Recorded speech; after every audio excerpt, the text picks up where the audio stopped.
הם נכנסים ואני אומרת להם, יש לי פה 2 ילדים.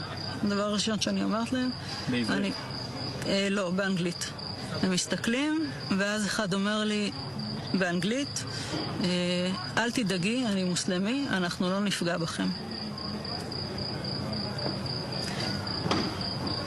זה תפס אותי מצד אחד בהפתעה, מצד שני זה הוריד לי הרבה לחץ. וישבתי עם הילדים שלי, והמחבלים הביאו כיסא מהפינת אוכל. היה מחבל חמוש כל הזמן איתנו בממ"ד, והשאר מסתובבים בבית. אחד מהם רואה על השיש בננות, אומר לי, אפשר לאכול אחת? אמרתי לו, כן, אתה יכול לאכול אחת. מה הילדים אומרים? הגדול קצת יותר נלחץ. הקטנה לא ממש הזיז לה, הייתה עסוקה בטאבלט שלה. הם היו אצלי בערך 2 שעתיים.